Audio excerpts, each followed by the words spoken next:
اور میں بھی نہایت احتیاط سے تلوار چلا رہا تھا۔ تب ایک شمشیر زن تربیت کار کی نگاہ ہم دونوں پر پڑ گئی اور وہ تیر کی طرح ہماری طرف آیا۔ اس کی آنکھوں میں خشونت تھی۔ حبا کے لوگ ہو؟ اس نے حقارت سے پوچھا۔ کبھی الجثہ اور خطرناک شکل کا آدمی تھا۔ ہاں، میں نے جواب دیا۔ جنگ کرنے آئے ہو؟ ظاہر ہے۔ اس سے قبل کیا کرتے رہے ہو؟ کھیتی باڑی؟ تلوار چلائی ہے کبھی؟ کیوں نہیں، میں نے جواب دیا۔ سلانوس کی آنکھوں میں سرا سہمگی تھی، لیکن مجھے اس کے گستاخانہ انداز پر غصہ آنے لگا تھا۔ کیوں حبا کو بدنام کرنے کے لیے گھر سے نکل آئے ہو؟ پیٹ کی دنیا سے نکل کر کبھی مردوں کی دنیا اپنائی ہوتی تو آج اس طرح تلوار کا مذاق نہ اڑا رہے ہوتے۔ کیا کہنا چاہتے ہو تم؟ تلوار سنبھال کر پکڑو، بات پوری قبیلے کی ہوتی ہے۔ ہم دونوں اپنے مشق سے مطمئن ہیں، آؤ تمہارا اطمینان ختم کر دوں، اس نے زہریلے انداز میں کہا اور میرے پیٹ پر تلوار کی نوک چبھو دی۔ بہت سے سپاہی ہمارے گرد جمع ہو گئے تھے۔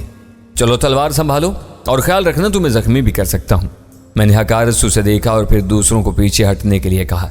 ان لوگوں کے لیے تو جیسے یہ ایک دلچسپ ترین تماشا تھا۔ سب جلدی سے پیچھے ہٹ گئے اور ہم دونوں ایک دوسرے کے مقابل آ گئے۔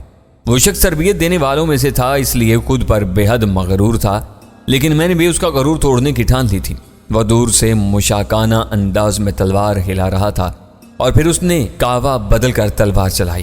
مہارت کا تقاضا یہ تھا کہ میں اس کا یہ وار خالی دیتا اور پینترا بدل دیتا، لیکن میں نے اس کے وار کو تلوار پر روکا تھا اور ہم دونوں کی تلواریں ایک دوسرے میں الجھ گئیں۔ تب میں نے اس کی کلائی پر دباؤ ڈالا اور اس کا بدن ٹیڑھا ہونے لگا۔ اب اگر وہ پیچھے ہٹتا تو میری تلوار اس کا چہرہ خراب کر دیتی اور دوسری طرف اس پر دباؤ بڑھ رہا تھا۔ نتیجے میں اسے پیچھے جھکنا پڑا اور پھر میں نے ذرا سا زور لگایا تو وہ چت گر پڑا۔ اگر کوئی چاہتا تو تلوار اس کے سینے میں بھونک دیتا، لیکن میں نے پیچھے ہٹ کر اسے اٹھنے کا اشارہ کیا۔ دیکھنے والے ششدر رہ گئے تھے۔ دوسری طرف اس شخص کی بری حالت تھی۔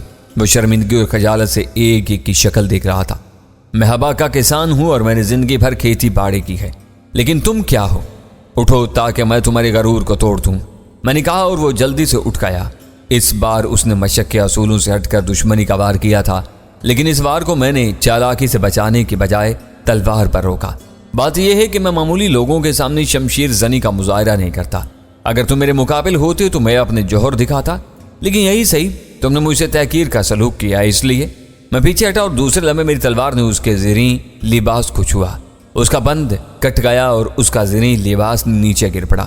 اوپری لباس بہت اونچا تھا، لوگوں کے کان پھاڑنے والے کہہ کے ابل پڑے تھے۔ برہنہ شخص نے تلوار پھینکی اور اپنا لباس سنبھالتا ہوا بھاگ گیا۔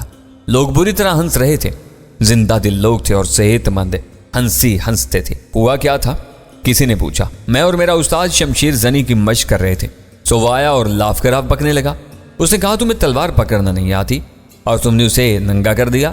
اگر وہ ہماری تحقیر نہ کرتا تو میں اس کے ساتھ یہ سلوک نہ کرتا، لیکن لوگوں غور تو کرو، اس نے میرے استاد سے بھی ایسا ہی سلوک کیا۔ اگر میرا استاد صرف تلوار ہلا دے تو اس جیسے دو چار نیچے گر جائیں۔ میں اس کی تحقیر برداشت نہیں کر سکا۔ یہ عظیم شخص تمہارا استاد ہے؟ کسی نے سلانوس کو دیکھتے ہوئے کہا۔ ہاں، اور اس کی ہر جنبش سے موت ہوتی ہے۔ بلا شبہ جس کا شاگرد ایسا ہو وہ خود کیا ہوگا۔ دوسرے لوگوں نے اعتراف کیا اور پھر لوگ منتشر ہو گئے اور میں نے سلانوس سے تلوار اٹھانے کے لیے کہا اور سلانوس ہنسنے لگا۔ اس نے دوبارہ تلوار اٹھا لی تھی۔ کیوں مذاق کرتے ہو پورنا؟ کیا سلانوس؟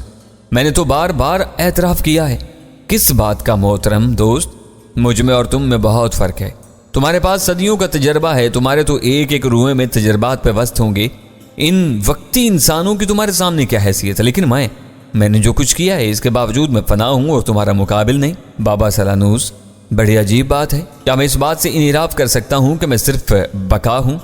لیکن میں نے جو کچھ دیکھا، جو سنا، جو پایا وہ ہر صدی سے پایا اور ہر دور سے پایا۔ گویا اصل تم ہو، میں تو صرف تمہارا عکس ہوں، صرف عکس ہے۔ یہ تمہاری بلندی ہے۔ نہیں فنا ہونے والو، بلند تو تم ہو، بس تمہارے اندر ہی خرابی ہے۔ کہیں تم نے ان بلندیوں کو پہچان لیا ہے اور کہیں تم ان بلندیوں سے قطعی ناواقف ہو۔ اس کے علاوہ کوئی اور بات نہیں شاید۔ چلو تلوار سنبھالو، کچھ لوگ اس طرف آ رہے ہیں، میں نے کہا اور ہم دونوں مضحکہ خیز انداز میں تلوار چلانے لگے۔ یہ دور ختم ہو گیا اور ہم واپس خیموں کی طرف چل پڑے۔ سورج کا گولا آسمان کی بلندیوں تک پہنچا تو ہم نے چنگیز خان کے خیمے کے آگے افراتفری دیکھی۔ ہم بھی باہر نکل آئے۔ تب ہمیں علم ہوا کہ خاقان اعظم اپنے سپاہ کے معائنے کے لیے نکلنے والے ہیں۔ ہمیں اس شخص کو دیکھنے کا اشتیاق تھا، چنانچہ ہم بھی دیکھنے والوں میں کھڑے ہو گئے۔ چونکہ ہم اتفاق سے قریب تھے اس لیے ہمیں اس کا موقع مل گیا تھا۔ سپاہیوں کے جتھے سج رہے تھے۔ خاقان اعظم اپنے خیمے سے برآمد ہوا اور اس کی شان دیکھنے کے قابل تھی۔ یوں بھی وہ پر روب چہرے والا نوجوان تھا۔ چہرے سے ہی وحشت اور درندگی کا اظہار ہوتا تھا، آنکھوں میں بڑی گہرائی تھی۔ بہرحال اس کی شخصیت نے مجھے متاثر کیا تھا۔ میں نے سلانوس سے کہا کہ وہ میری فکر نہ کرے اور اگر میں نظر نہ آؤں تو اپنے خیمے میں چلا جائے۔ سلانوس نے بغیر سوچے سمجھے گردن ہلا دی تھی۔ اس سے قبل لوگ خود میری جانب متوجہ ہوتے تھے، لیکن آج میں خود یہ کوشش کر رہا تھا۔ چنانچہ میں خواہ ان لوگوں میں شامل ہو گیا جو خاقان کے ساتھ چل رہے تھے۔ چنگیز خان کو گھوڑا پیش کیا گیا اور وہ نہایت پھرتی سے گھوڑے پر سوار ہو گیا۔ اس کے ساتھ چلنے والے پیدل چل رہے تھے۔ ان کے ہاتھوں میں علم تھے جن پر طرح طرح کی شکلیں بنی ہوئی تھیں۔ خاقان اعظم قبیلوں کے جوانوں کو دیکھتے ہوئے آگے بڑھ رہا تھا۔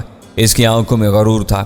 تب وہ طویل معائنے کے بعد ایک جگہ پہنچ گیا اور یہاں ایک دائرہ سا بنا لیا گیا۔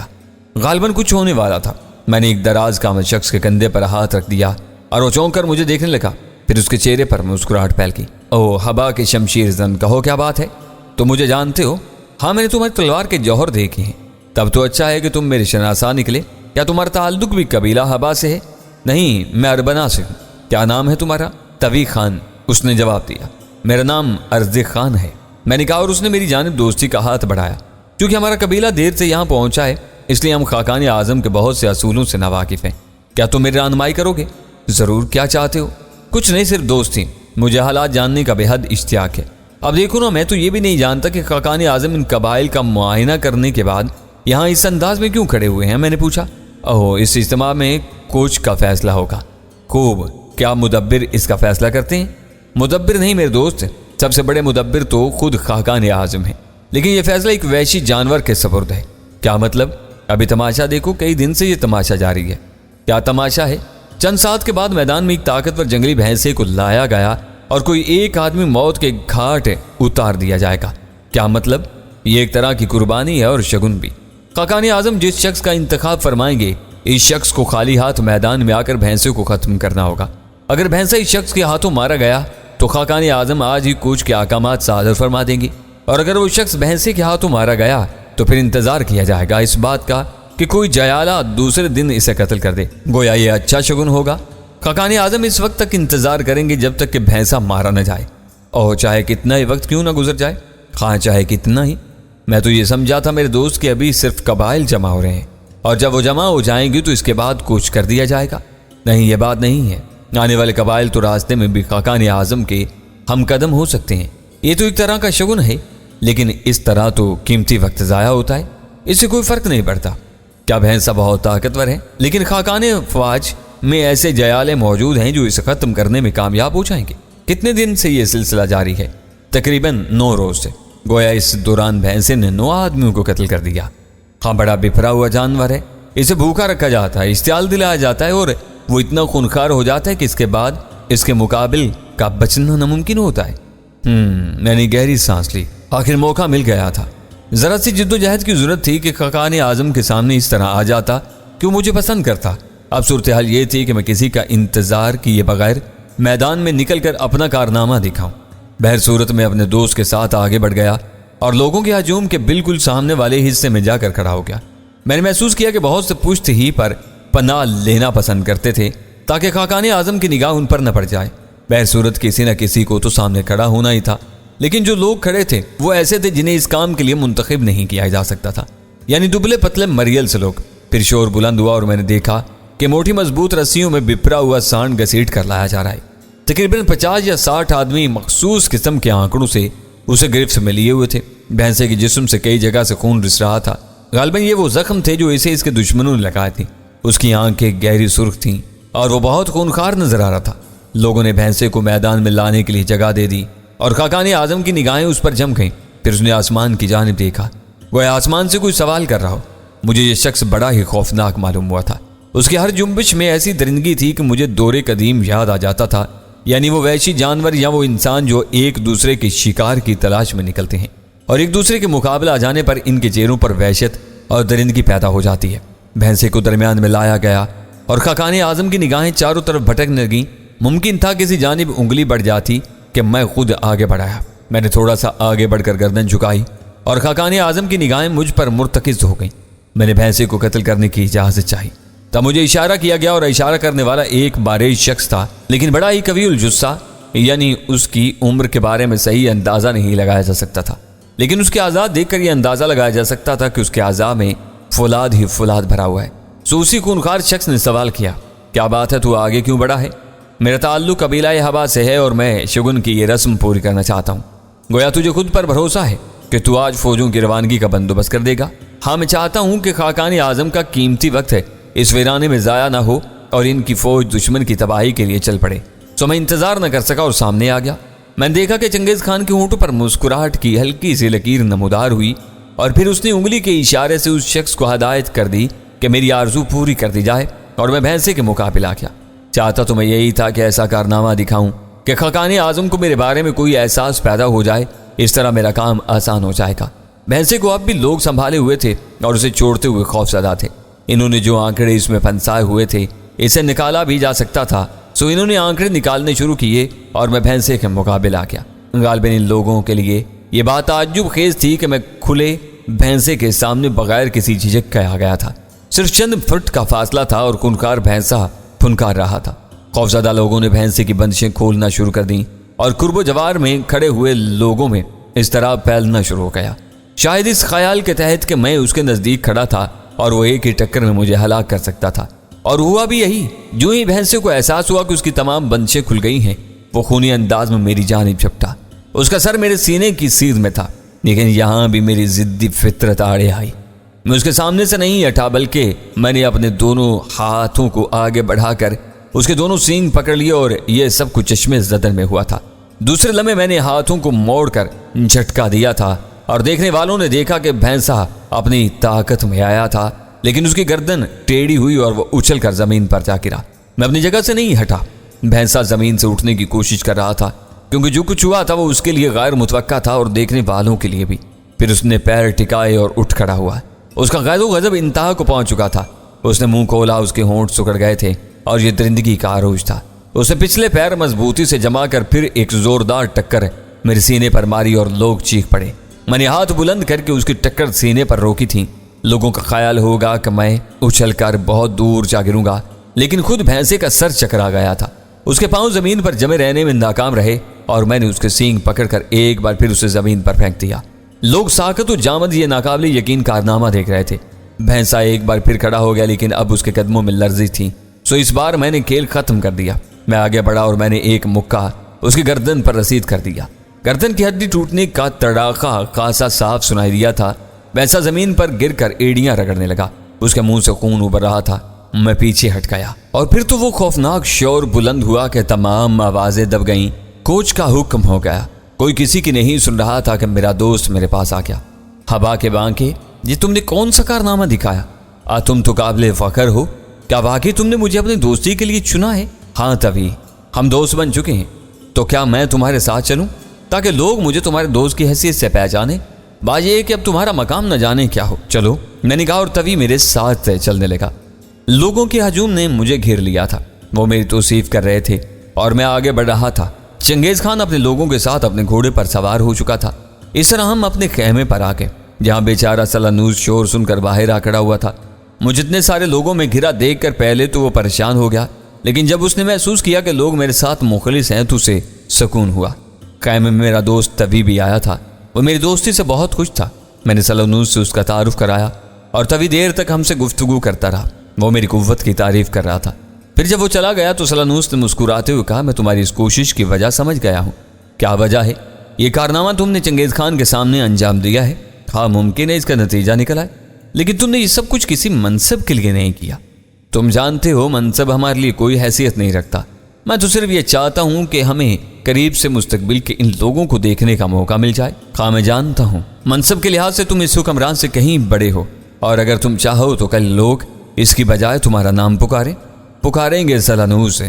دنیا مجھے کبھی فراموش نہیں کرے گی۔ میری کتاب میں ماضی، حال اور مستقبل پوشیدہ ہے، بے شک، اور اس میں سلانوس کا نام بھی ہوگا۔ ہاں، میری کتاب کے کسی ورق کو فراموش نہیں کیا جائے گا۔ تو اب کچھ ہوگا؟ ہاں سلانوس، اور ہمیں جنگ بھی کرنا ہوگی۔ ممکن ہے اس کی نوبت نہ آئے، تاہم اگر اس کی نوبت آ گئی تو تم کو خود مجبور نہیں کیا جائے گا۔ میں تمہارے آگے رہوں گا، اب ایسی بھی پریشانی نہیں ہے۔ سلانوس مسکرایا۔ او کوئی حل سوچ لیا ہے؟ حل؟ سلانوس مسکرایا۔ میں جنگ و جدل کا عادی نہیں ہوں، لیکن میرا علم میری کسی فوری ضرورت کو پورا بھی کر سکتا ہے۔ اوہ خوب، مثلا اگر میرے گرد تلواروں کا حصار ہو تو میں خود کو ایک حفاظتی قول میں محفوظ کر سکتا ہوں۔ بھائی ضرورت ایجاد کی ماں ہے نا۔ عمدہ بات کہی سلانوس۔ پھر تم فکر مند کیوں ہو؟ اس لیے کہ اپنے علم کو میں نے کبھی اپنی حفاظت کے لیے استعمال نہیں کیا۔ حالانکہ علم صرف استعمال کے لیے ہوتا ہے، ہاں لیکن ادوار قرض ہوتے ہیں۔ میں نہیں سمجھا۔ علم اپنے لیے ہوتا ہے، اپنے لیے اس کا استعمال اس بات کا احساس دلاتا ہے کہ تم نے دیانت نہیں کی۔ خوب سلانوس، تمہارے اقوال نے مجھے متاثر کیا ہے۔ چلو ٹھیک ہے، لیکن اب کیا کرو گے؟ تیاریاں؟ کب روانگی ہے؟ سلانوس نے مجھے غور سے دیکھتے ہوئے پوچھا اور میں باہر کی جانب دیکھنے لگا۔ کچھ لوگ ہمارے خیمے کی طرف آ رہے تھے۔ بہرصورت کوئی ایسی تشویشناک بات نہیں تھی کہ میں گھبراتا۔ جو کچھ میں کر کے آیا تھا اس طرف کسی کو متوجہ تو ہونا ہی تھا، چنانچہ میں انتظار کرنے لگا، اور چند ساعت کے بعد میں نے دیکھا کہ شاہی سپاہ کے کچھ لوگ میرے خیمے تک پہنچ گئے۔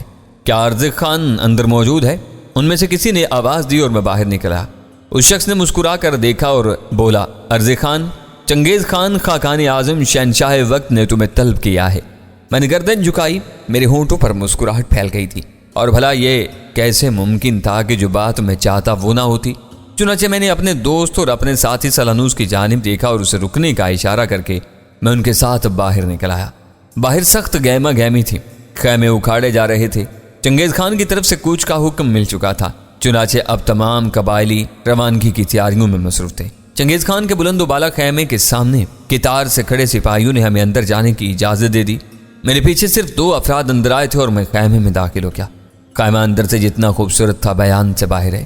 کئی حسین لڑکیاں چنگیز خان کی چاروں طرف استادہ تھیں، شراب کے آفتابے کھلے ہوئے تھے اور چنگیز خان کی شخصیت کھل کر سامنے آ گئی تھی، لیکن شاید یہ شخص مسکرانا نہیں جانتا تھا۔ اس نے اپنی بڑی بڑی خوفناک آنکھوں سے مجھے دیکھا اور پھر ایک ہاتھ اٹھا دیا۔ نزدیک کھڑی ہوئی لڑکی جو اسے مور پر جھیل رہی تھی رک گئی۔ تب اس نے مجھے آگے آنے کا اشارہ کیا۔ کیا نام ہے تمہارا؟ اس نے پوچھا۔ ارزق خان۔ کون سے قبیلے سے ہو؟ خبا، میں نے جواب دیا۔ کیا چاہتے ہو؟ خاقان اعظم کی خدمت۔ کتنا عرصہ ہوا یہاں تمہیں آئے ہوئے؟ چند مہینے۔ کیا تمہارے خاندان میں کوئی قابل ذکر آدمی گزرا ہے؟ اس نے سوال کیا۔ نہیں۔ کیا تمہارے ذہن میں یہ بات تھی کہ میری خوشنودی حاصل کر کے مجھ تک رسائی حاصل کرو؟ ہاں، مقصد صرف شہنشاہ کی قربت اور اس کی عنایت کا حصول، میں نے مسکراتے ہوئے جواب دیا، اور چنگیز خان شاید اس بے تکلف گفتگو سے کسی حد تک متاثر ہوا۔ اس نے ہاتھ اٹھایا اور بولا، شاہی دستے کی نگرانی تمہارے سپرد کی جاتی ہے اور تمہیں سالار اعظم کا منصب دیا جاتا ہے۔ میں نے جھک کر کورنش بجائی اور سیدھا کھڑا ہو گیا۔ وہی ہوا تھا جس کی مجھے چاہت تھی اور جس کی مجھے امید تھی۔ میری چھوٹی سی کوشش نے میرا مقصد پورا کر دیا تھا۔ بس واپس جاؤ اور کوچ کی تیاریاں کرو اور باہر جا کر ہیبت خان سے کہو کہ میں اسے یاد کر رہا ہوں۔ میں نے گردن جھکا دی اور مسکراتا ہوا باہر نکل آیا۔ باہر کھڑے ہوئے لوگوں کو میں نے شاہی حکم سنایا اور شاہی دستہ میری اطاعت پر مامور ہو گیا۔ تب کچھ ذمہ داریاں میرے ذمہ آ پڑیں اور میں نے اپنے دوست سلانوس کو جا کر یہ خوشخبری سنائی کہ بالآخر وہی ہوا جو میں چاہتا ہوں۔ تمہیں بہت بہت مبارک ہو پورنا۔ سلانوس نے خوشی سے بھرپور لہجہ میں کہا۔ پھر اس نے آہستہ سے کہا، تو اس کا مقصد ہے کہ تم یہاں خاصے سرگرم ہو جاؤ گے؟ ہاں سلانوس، تمہارے رہنے کا بندوبست کہاں ہوگا؟ یہ مجھے نہیں پتا سلانوس، لیکن میں جہاں بھی رہوں گا تم میرے ساتھ رہو گے، اور ظاہر ہے یہ سب کچھ جو میں نے کیا ہے صرف اس تجربے کے لیے کیا ہے جو میں اور تم کریں گے۔ شاہی دستے کی سالاری کا مقصد یہ بھی ہے کہ باقاعدہ جنگ میں حصہ نہ لیا جائے بلکہ دور ہی سے نظارہ کیا جائے۔ شاہی دستہ صرف خاقان اعظم کی حفاظت پر مامور ہوتا ہے۔ ٹھیک ہے، سلانوس نے گردن ہلاتے ہوئے کہا، تم قادر ہو اس بات پر جو کچھ تم چاہتے ہو؟ اس نے آہستہ سے کہا اور میں باہر نکل آیا۔ شاہی دستے کا سالار اعظم منصب مجھ سے پہلے کسی اور شخص کے پاس تھا اور مجھے اس بات کا قلق تھا کہ کہیں اس منصب کو مجھے عطا کر دیے جانے کے بعد وہ بیچارہ کہیں اپنے حق تلفی کو محسوس نہ کرے۔ چنانچہ میں اس سے ملا، لیکن بڑا ہی فراخ دل انسان تھا۔ وہ کہنے لگا کہ یہ ذمہ داری جب تک اس کے سپرد تھی وہ اسے بخوبی انجام دیتا رہا، اور اب اگر میں اس عہدے پر آیا ہوں تو اسے کیا اغراض ہو سکتی ہیں؟ اس نے بھی میری اطاعت کا اظہار کر دیا۔ تو یہ لشکر جرار جس میں انسانوں کا جمع غفیر ٹھاٹھے مار رہا تھا۔ دوپہر کے بعد جب سورج ڈھلان پر پہنچا تو سفر کے لیے تیار ہو گیا اور میں شاہی دستے کے سالار کی حیثیت سے خاقان اعظم کے عقب میں موجود تھا۔ لیکن یہ خیال باطل ثابت ہوا کہ چنگیز خان صرف فوجوں کی نگرانی کرتا ہے اور میدان جنگ میں آگے بڑھنے سے گریز کرتا ہے، کیونکہ سب سے آگے ان شہنشاہوں کی مانند